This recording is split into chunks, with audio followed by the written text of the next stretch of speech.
Við erum komin inn í bílskúr í Brekatúni á Akureyri og hér fyrir fram að mig eru krakkar sem eru búin að stofna hljómsveit og eru að æfa á fullu. Hvað heitir nú þessi hljómsveit? Hún heitir Thunder. Thunder. Hvernig kom það til, það nafn?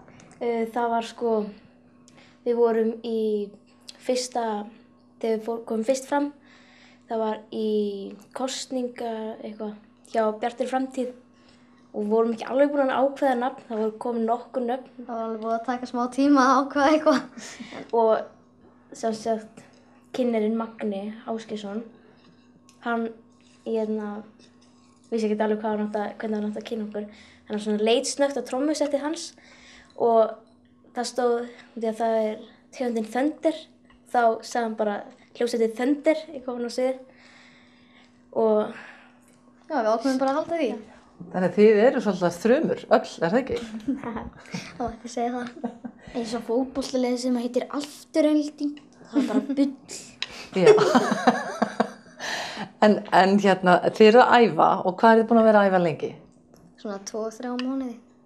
Og hvernig kom þetta samstarf til?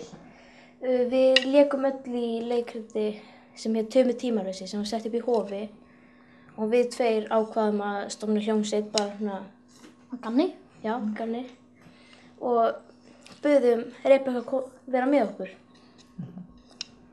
Og ætlið þið að fjölga eitthvað í hljómsveitinni? Er þetta svona tríó kannski meira? Við vitum ekki alveg Já, við vorum eitthvað með eitthvað nafn sem var tímalausa tríóið.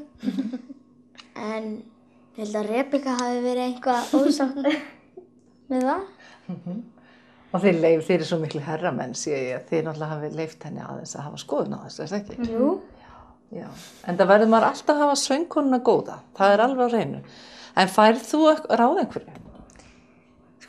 Strákarnir eru svolítið svona, ég þarf alltaf stundum að vera að segja hún rekur mjög mikið eftir okkur. Nú, eru þið eitthvað bara að kjafta með það að vera æfing? Nei.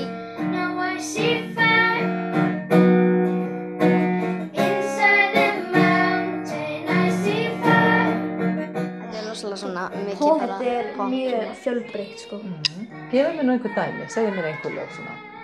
Við erum til dæmis að spila Icy Fire í Hobbitanum eftir og lífið er yndislegt. Alls konar íslensk dægurlög og svo erum við líka með ensk lög. Þið komið langan lista, playlist? 13 lög. Vá. Og það eru náttúrulega tónleika framundan. Það er stóra leyndarmáli. Þið ætlaði að segja mér aðeins þá.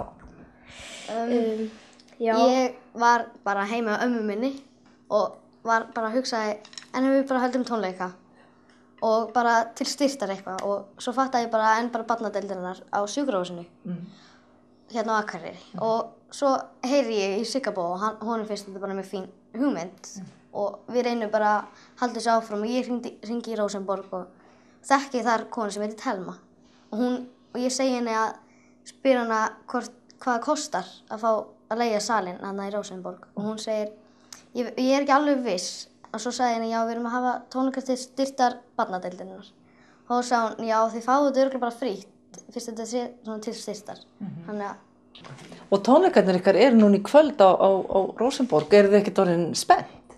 Jú, mjög spennt.